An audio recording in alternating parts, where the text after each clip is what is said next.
Good morning. It is Friday and you've made it through the week once again. I trust it's been a great week. It's July 3rd. It is almost the holiday weekend. In fact, it may be the holiday weekend for you. A lot of businesses take July 3rd off when the 4th falls on a Saturday. I know our church office does, so the office is actually closed today. But I hope you've had a good week. We like to start every day with a photo of the day, and this one came from Patty Flessner. It is a picture that comes back from in May is when she took this, and this was a flower in her yard, and she sent me the name of this, which quite honestly I can't pronounce. I think it's Carlcephalum. Yep, it's the snowball one. That's what she has, and that is a beautiful flower, Patty, however you pronounce that name. How about announcements? Really, the one announcement would be Sunday morning. Service will be online at 10 a.m. We'll be continuing our teaching series, Faith Has Feet, going through the book of James. And we're going to be looking this week at James chapter 1, verses 19 through 27. Now, my challenge to you for this summer is that you would work on memorizing James chapter 1, verses 19 through 25. So I hope you're working on that. Just try to do one verse a week and you'll get it. And a great passage of scripture to commit to memory. So, hope you're getting started. Okay, round to it, those projects that we've been putting off for a long time that needed to get done, and now we're finally getting them done. And this one comes from Stan and Patty Chappell. And Patty says that after 26 years, our back stairs needed a redo. And 26 years ago, Stan had built a good portion of their home, climbed the scaffolding, had some help with plumbing and electrical, but much of the woodwork he did. Now, 26 years later, he didn't build these stairs, but during the pandemic, Dave Hartman, a great craftsman, gave us ideas, and he built these stairs and deck, which badly needed a redo. Well, nice job, Dave, and way to go, Stan and Patty, for getting it redone. And so we celebrate all of you for a beautiful set of stairs.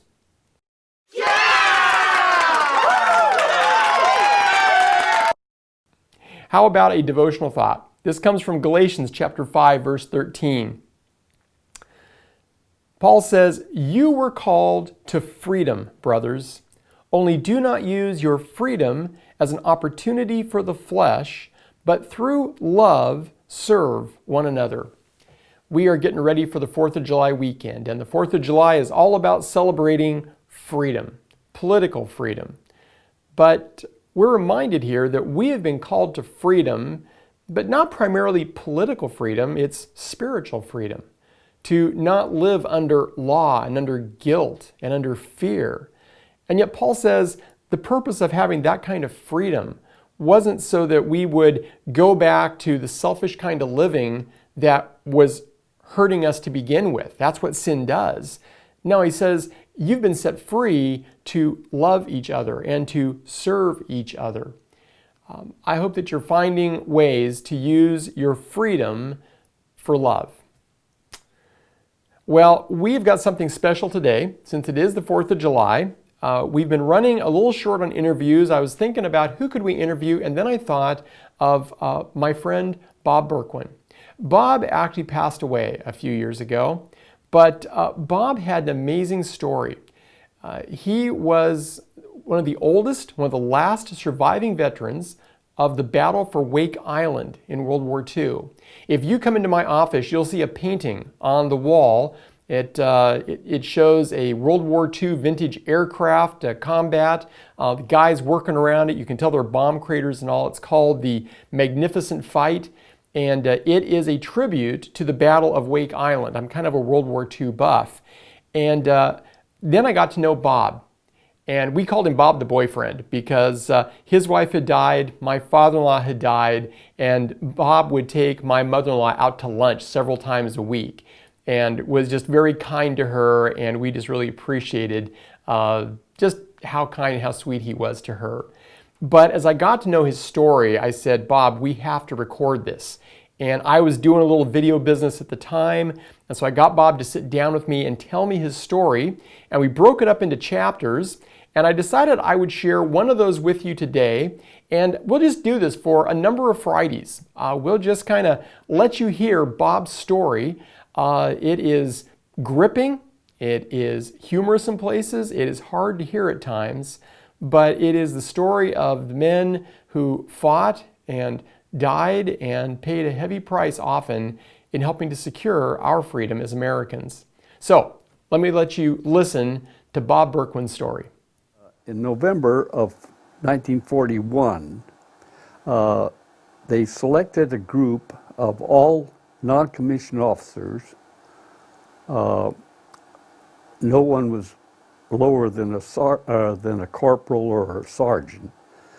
29 of us under a lieutenant, and we were given a special assignment and ordered to board a transport ship, the USS Wright, and taken out to Wake Island to establish an air base because they were worried about Japanese aggressive moves in the Pacific.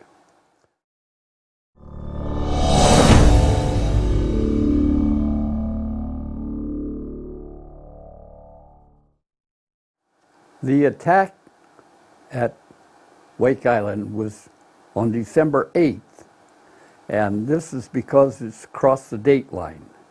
The Japanese, of course, attacked Pearl Harbor on the 7th, but actually it was the 8th of December for us, and they came in 27, what we called Francis class bomber. Came in very low out of a rain cloud. And Wake Island was a very noisy place. And the surf just kept pounding all day long. You couldn't sleep sometimes, the surf was so loud.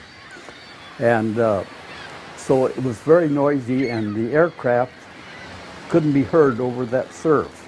We were just finishing up morning chow when we heard Major Devereaux come out and say, "Man your battle stations. This is an attack. The Japanese have attacked Pearl Harbor. And this is the real thing. This is not a drill." And he had a few other comments to make that I won't repeat. But he told us to get it in gear.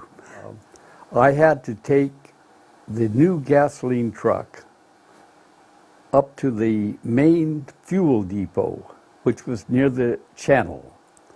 And I was up there supervising the loading of gasoline in drums to take to the airfield. And when the bombers came in, they split into two groups. One group came over the fuel depot, and the other one hit the airfield. And not only did they drop bombs, fragmentary bombs, but the belly gunners opened up with their machine guns and just riddled the whole area with machine gun fire. So anyway, I told my men to take cover, and this formation of bombers flew over, and I laid there and looked up right into the belly of a bomber and watched the doors open and the bombs fall.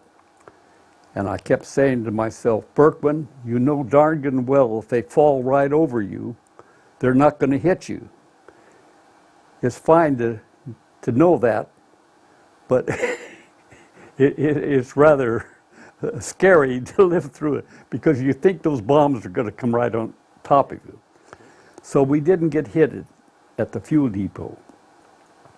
But the airfield just got pounded terribly. And I got in my truck and rushed back to the airfield. And when I got there, all I saw was burning debris and bodies.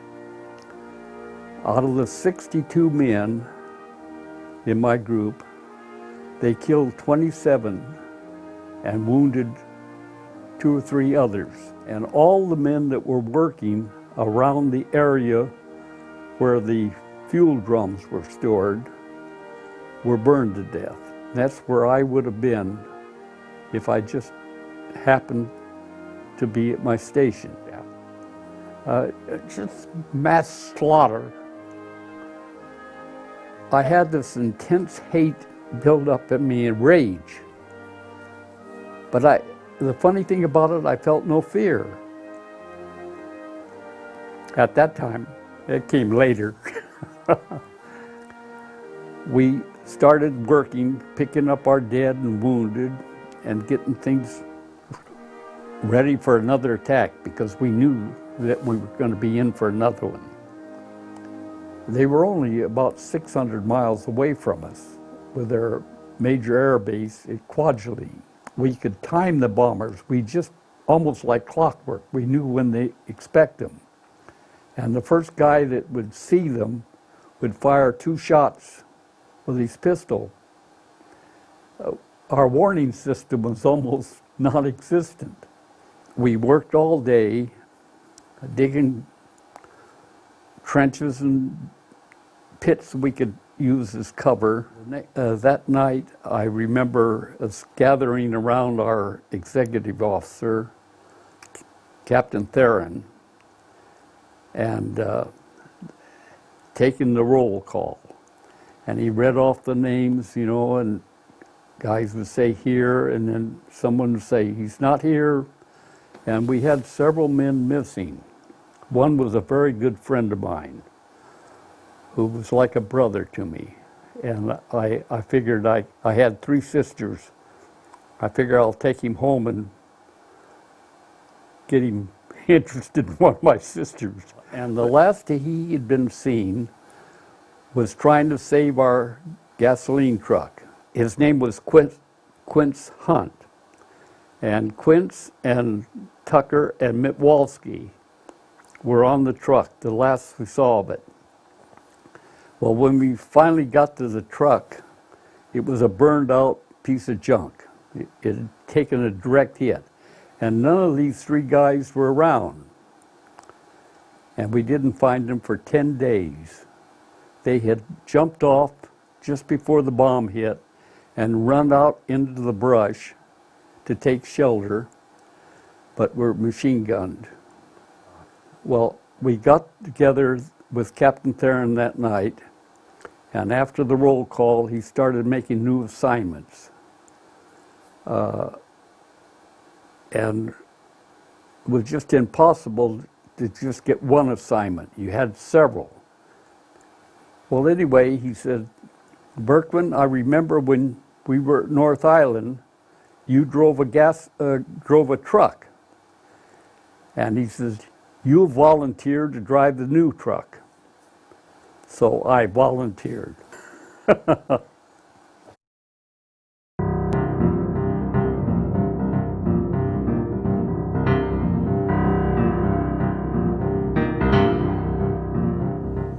This gasoline truck that I was assigned to was a very fancy job, much more fancy than I would need. It had a lot of chrome work on it. It was a big cab-over engine truck, brand new. And so the first thing I thought, I don't want all that chrome. It just sparkled. And I thought, that chrome will be a direct target for some Jap bomber. So anyway, I tried to take the chrome railing off the top of the truck. It had a catwalk around the top. But I didn't have enough of the proper tools to get it off. So I took paint and tried to paint over and camouflage this chrome so it wouldn't shine. Well, one day I'm driving down the road. This was a little time back in the battle. I think it was around the 21st of December. They came in with a large group of ships. I forget how many ships there were, but I would say something like 20 the 30 ships. They had a carrier with them, and they launched carrier planes against us and dive bombers and Zeros. I was driving down the road with this new truck full of gasoline and didn't know what was going on because of the sound of the engine. And one of these Zeros came in on my backside and came in flat and started machine gunning me.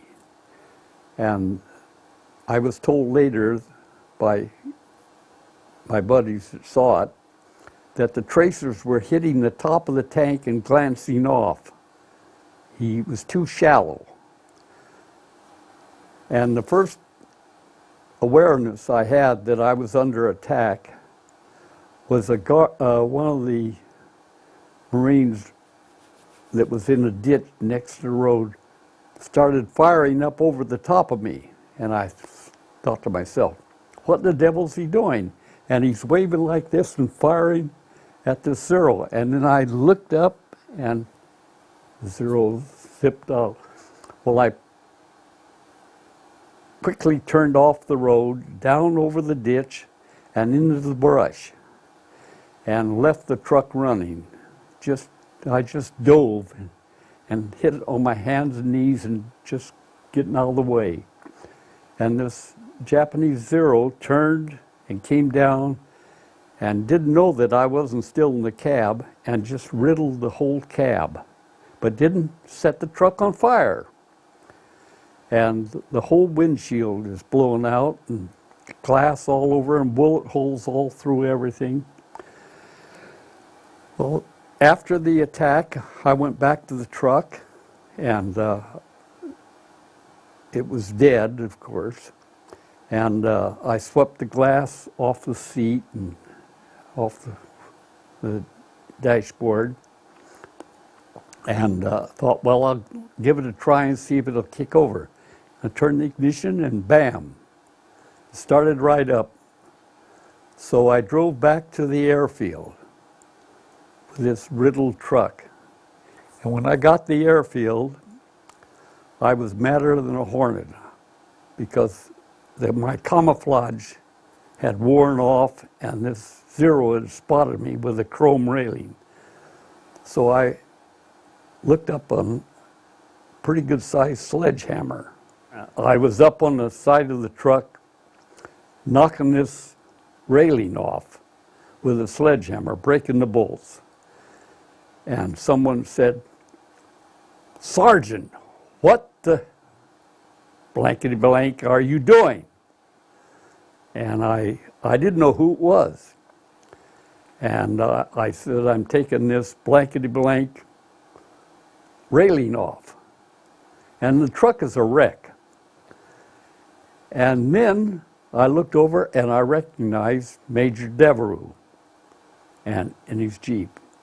And he says, "Sergeant, place yourself under arrest." He says, "You're destroying government property."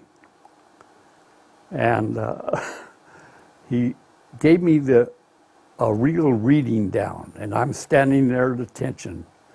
And he says, "Dismissed," and drove off, and I saluted. He scared me more than the Jap Zero did. Because, you know, when you get read off by a superior officer, it's really something. But anyway, I finally did knock the railing off, but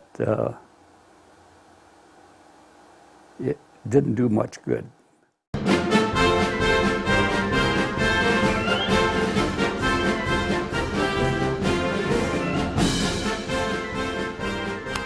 During the Battle of Wake, the 16 days that we fought, we had a terrible time keeping our planes in flying condition. On the first attack, they destroyed 7 of our 12 aircraft. And the funny thing about it was typical Navy, in that they shipped us ashore without the repair books, the manuals for these planes or the tools. We had tools for dive bombers, and we had bombs for dive bombers, but we didn't even have bombs for these new aircraft.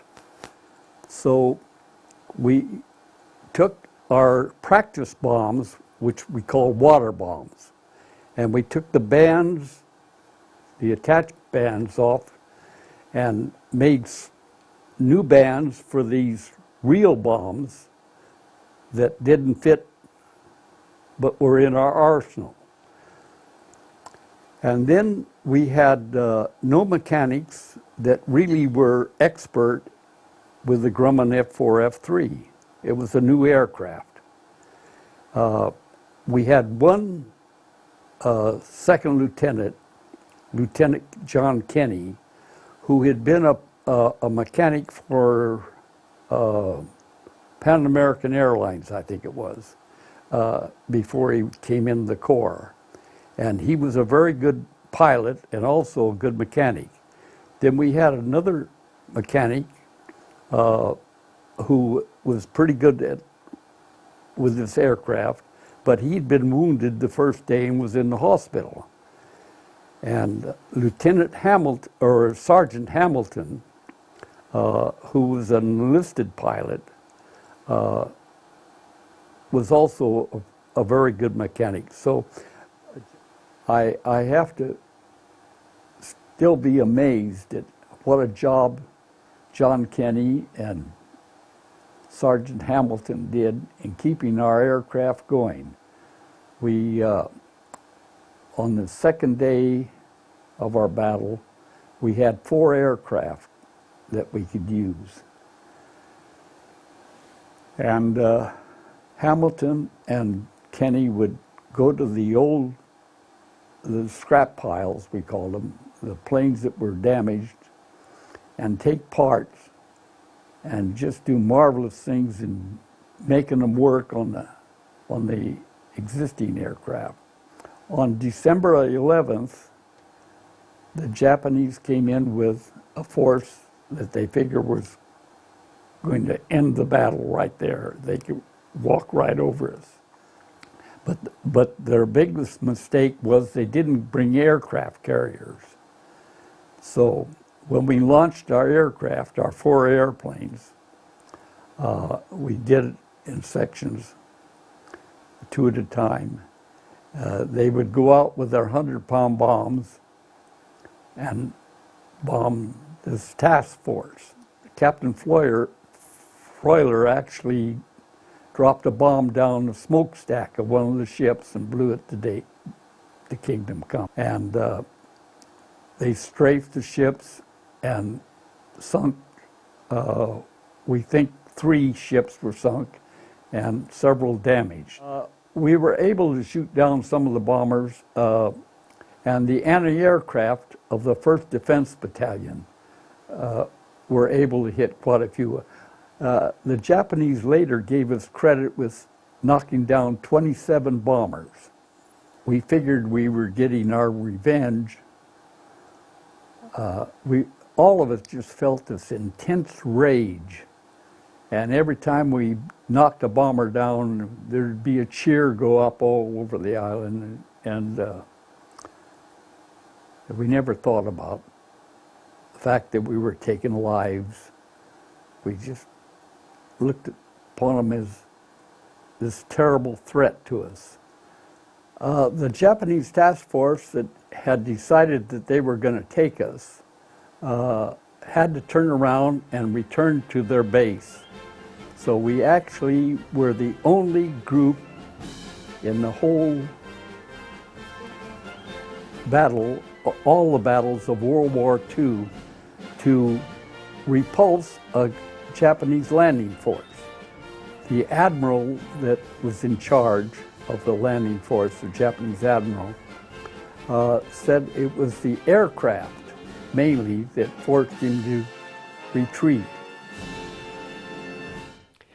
Well, I hope that you enjoyed that start. We'll be hearing more of Bob in the weeks ahead.